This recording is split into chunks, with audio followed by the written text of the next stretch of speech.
recordings, and you will have to answer questions on what you hear.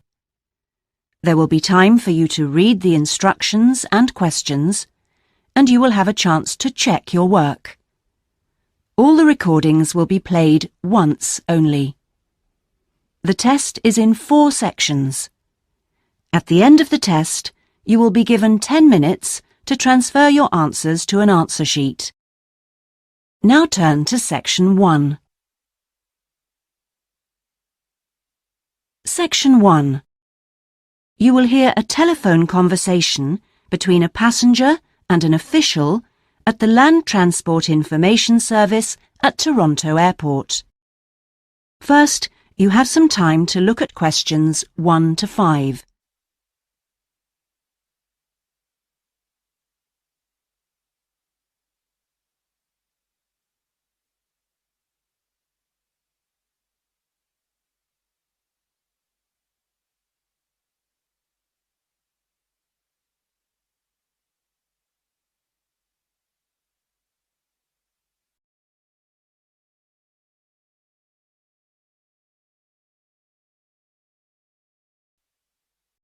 Now we shall begin.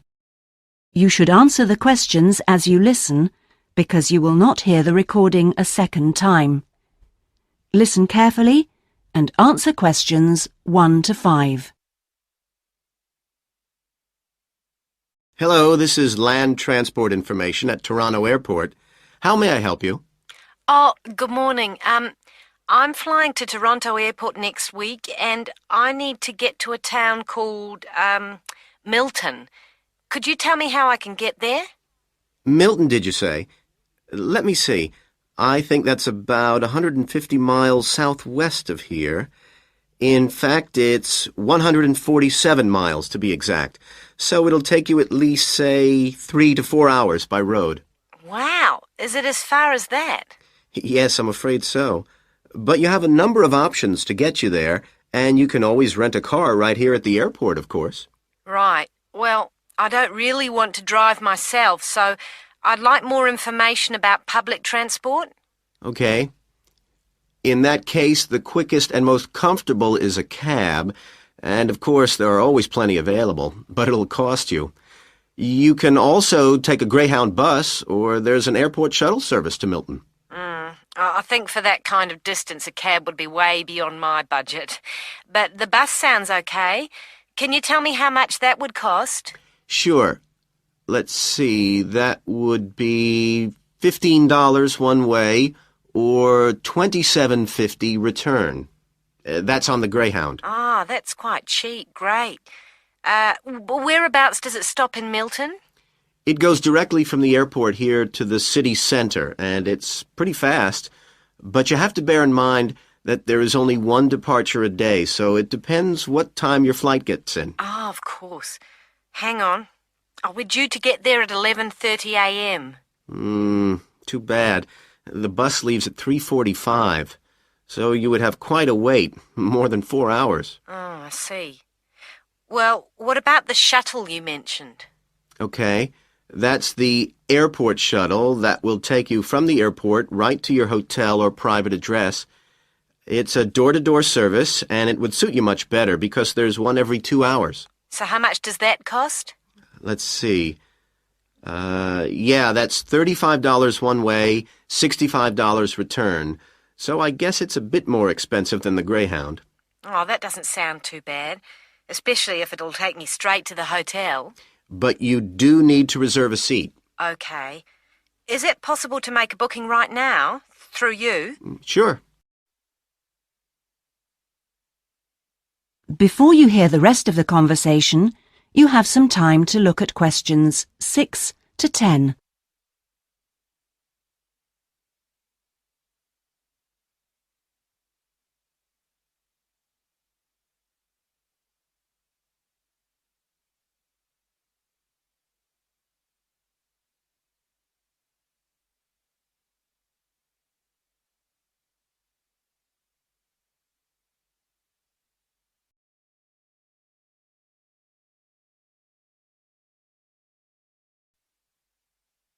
Now listen and answer questions 6 to 10.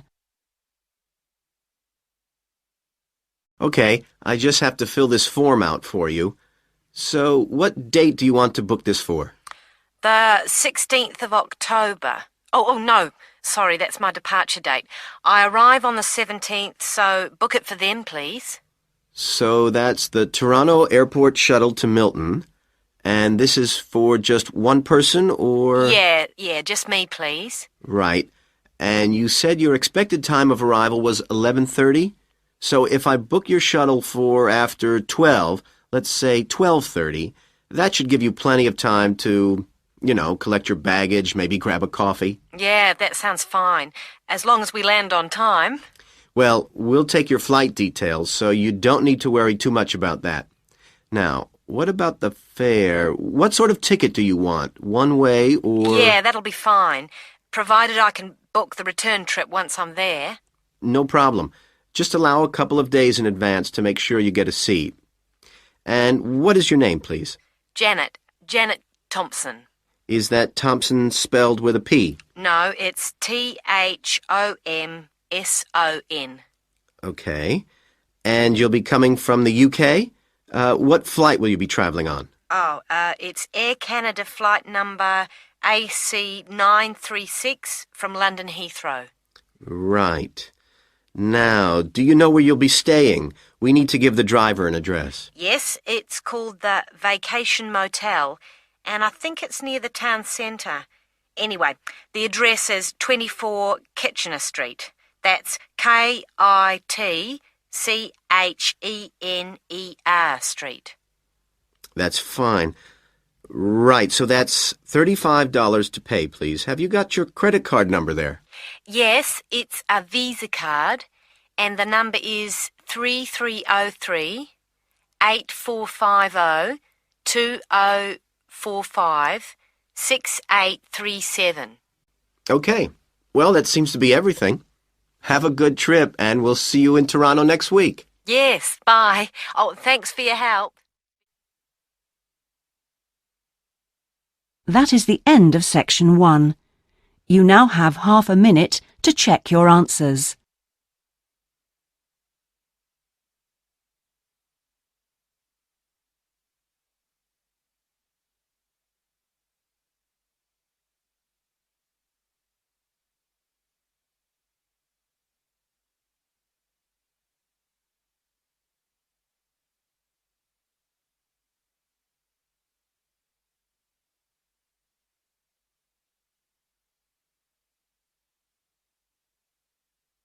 Now turn to section 2.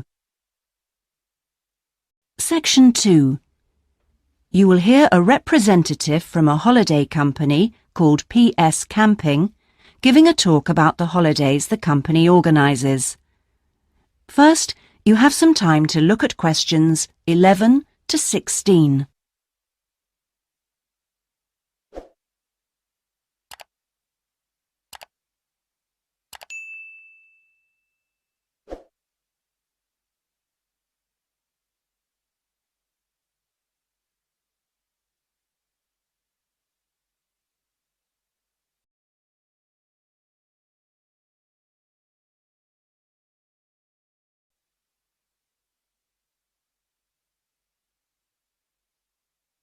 Now listen and answer questions 11 to 16. Thank you all for coming to my talk this evening. It's nice to see so many people in the audience. For those of you who don't know very much about PS Camping, let me start by giving you some background information about the company. The company started 25 years ago. It actually opened as a retail chain selling camping equipment, and then, 20 years ago, it bought a small number of campsites in the UK and began offering camping holidays.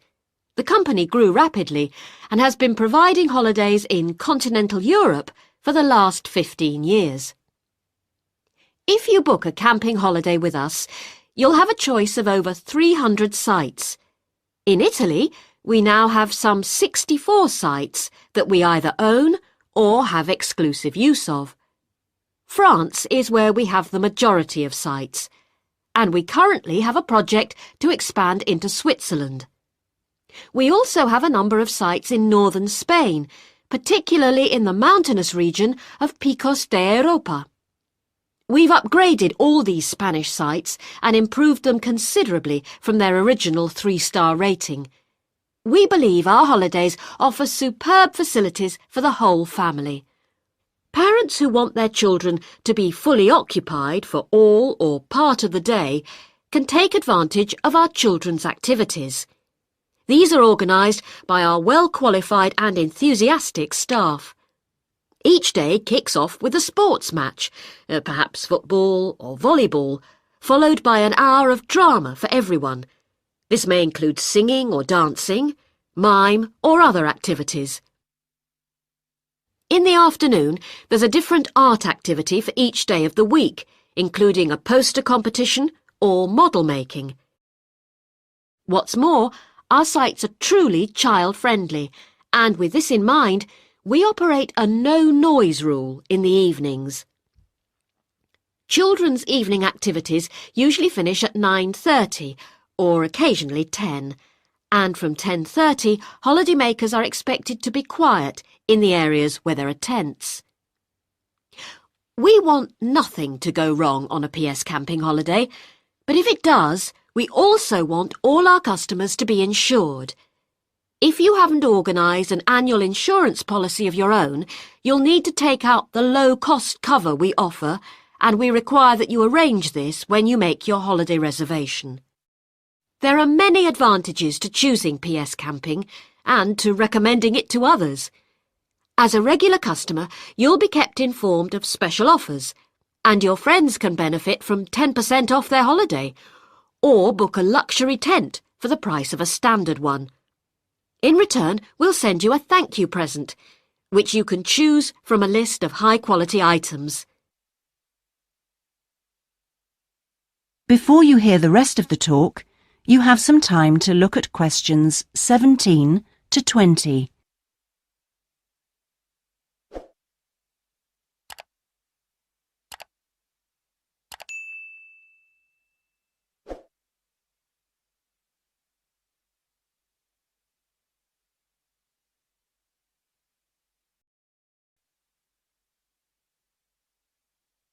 Now listen and answer questions 17 to 20. When it comes to our tents, these are equipped to the highest standard. We really do think of every essential detail, from an oven and cooking rings fuelled by bottled gas to mirrors in the bedroom areas. If you don't want to cook indoors, you can borrow a barbecue if you ask in advance for one to be made available. And there's even a picnic blanket to sit on outside your tent. Inside, a box of games and toys can be found, and children's tents can be hired if required. All tents have a fridge, and if you want to spend the day on the beach, for example, ask for a specially designed PS Camping cool box, which will keep your food and drinks chilled. There are excellent washing facilities at all our sites, with washing machines and clothes lines in the central areas, along with mops and buckets in case your tent needs cleaning during your stay. All sites have a cafe and/or a shop for those who'd rather eat in than dine at a local restaurant. That is the end of section 2. You now have half a minute to check your answers.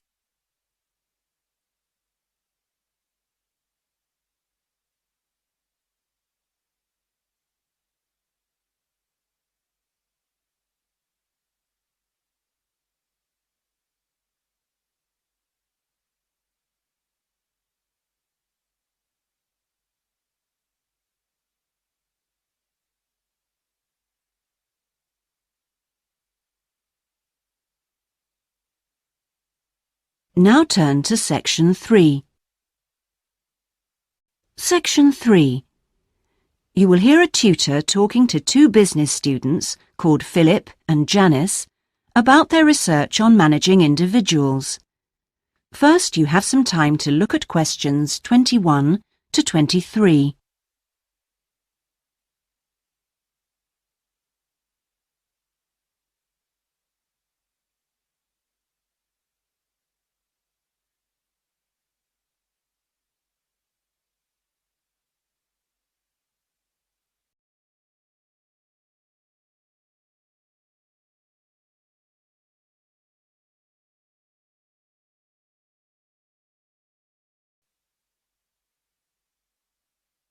Now listen carefully and answer questions 21 to 23. Well, you've both been looking at different styles of managing individuals in companies and the workplace. How's the research going, Philip? Well, I've been looking at why individualism, individual differences, are such an important area of management studies.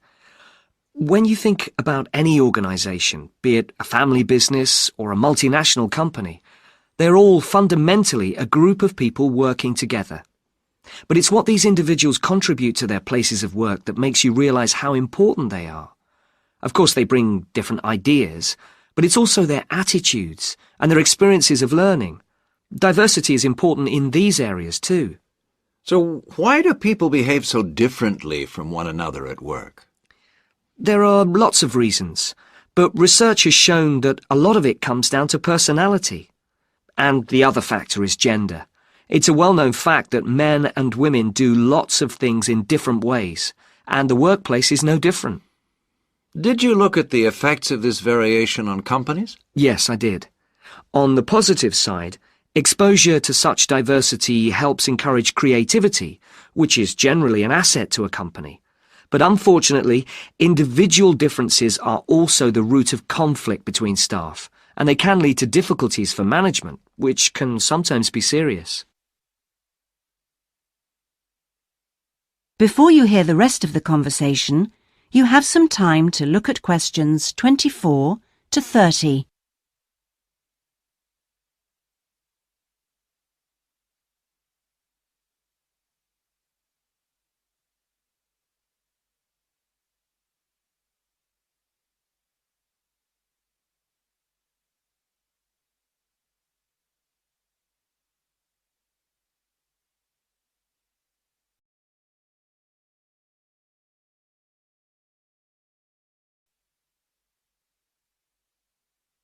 Now listen and answer questions 24 to 30.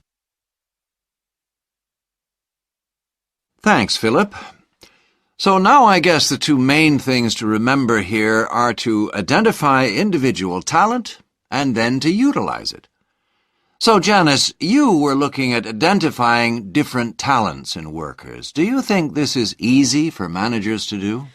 Well, currently, teamwork is in fashion in the workplace, and in my opinion, the importance of the individual is generally neglected.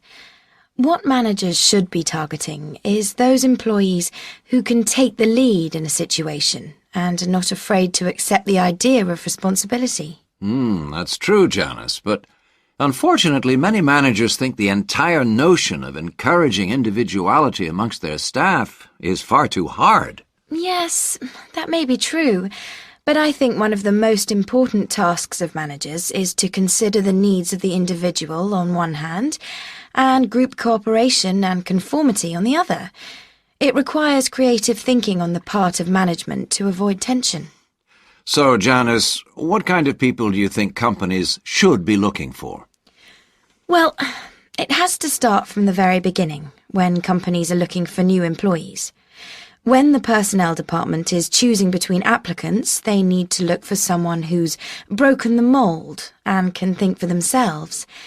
Instead, people making these decisions often use a range of psychological tests to see if a person is a problem solver or will do as they're told. I'm not convinced these qualities are actually the most important. So do you think being a good team player is overrated? No, it's not overrated. You do need to learn the rules and learn them fast. No individual can get around this if you're working in an organisation. So how should managers deal with this? Rewards. When an individual demonstrates the behaviour the organisation expects, some kind of incentive can be given. What's important here is that this happens right at the beginning, so new recruits learn the rules of the system immediately. Also, the incentive should be something the individual actually wants, and this isn't always just money. To come back to you, Philip, you were saying that recognition of good performers is essential. Now, what else should managers be looking for? Well, Managing people means you not only have an understanding of your employees, but you also recognise the culture of the organisation. In fact, for some organisations, creativity and individuality may be the last thing they want to see during working hours. Very true. Yes, but managing people isn't as easy as it looks. For example, change in the workplace can be quite tricky, especially if there's a need to increase profit. And at times like these, managers may have to give priority to profit rather than individual staff needs. Yes, and that creates difficult situations for people. Yes, but what's important is that managers are able to deal with quite high levels of personal stress.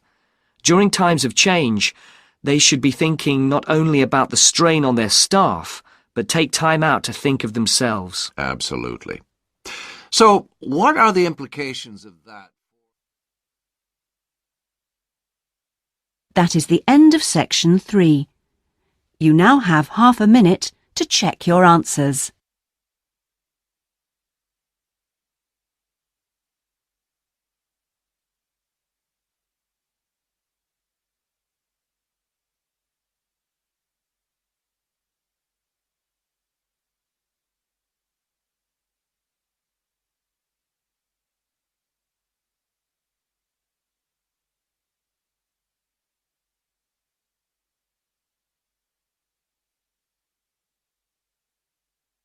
Now turn to section 4.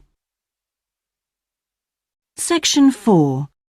You will hear part of a lecture about cave paintings and other types of rock art. First, you have some time to look at questions 31 to 40.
Now listen carefully and answer questions 31 to 40.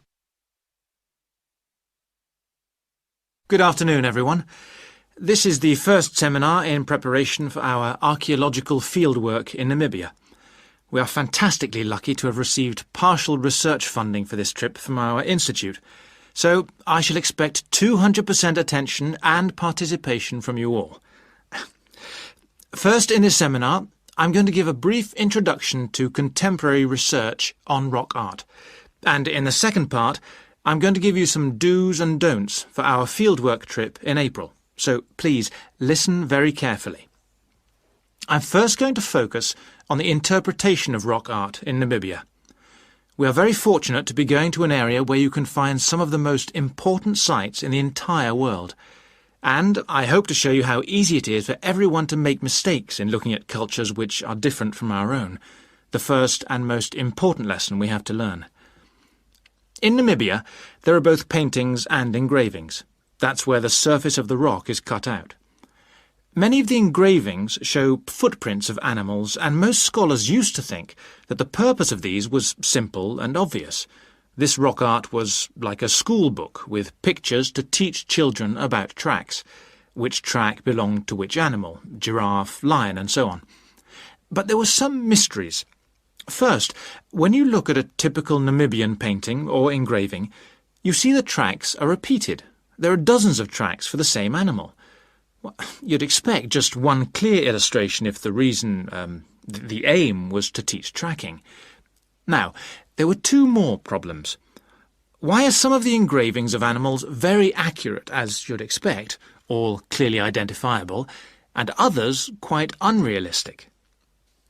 And another mystery.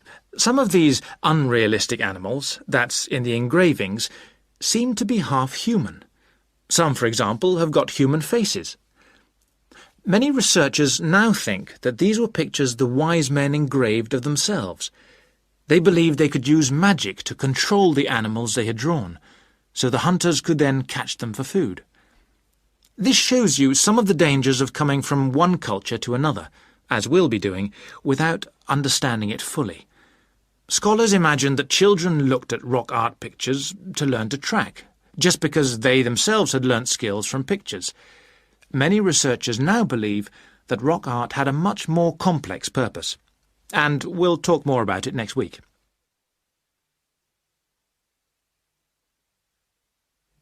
Now, before I invite you to join in a discussion in this second part of the seminar, I'd like to make some very important points about our fieldwork, and in fact any field trip to look at rock art. We're going to a number of sites, and we won't always be together. The single largest problem faced by people who manage the sites is, yes, I'm sure you've guessed, damage caused by visitors, even though it's usually unintentional. Whenever you do go to a site, don't forget you can learn many things from observing at a distance, instead of walking all over it. This can really help to reduce visitor pressure. People often say, well, there's only 2 of us, and just this one time. But maybe thousands of people are saying the same thing. And then some basic rules to guide you. We'll have our own camp near a village, but remember never to camp on a site if you go on your own. It may be disrespectful to the people of that culture, and certainly don't make fires, however romantic it may seem. It's really dangerous in dry areas, and you can easily burn priceless undiscovered material by doing so. So, how are we going to enjoy the rock art on our field trip? By looking at it, drawing it, and photographing it. Never by touching it or even tracing it. Rock art is fragile and precious. Remember that climbing on rocks and in caves can destroy in a moment what has lasted for centuries. So, no heroics in Namibia, please. Try to be extra careful and help others to be too. Oh, and lastly, please don't even move rocks or branches to take photographs. You should leave the site intact. I'm sure I can rely on you to do that. Well, that's about all I want to say before today's first discussion. But if you have any questions, please ask them now. Oh, and don't forget you'll find some fascinating information about worldwide sites on the internet. Right, first question then. That is the end of section 4. You now have half a minute to check your answers.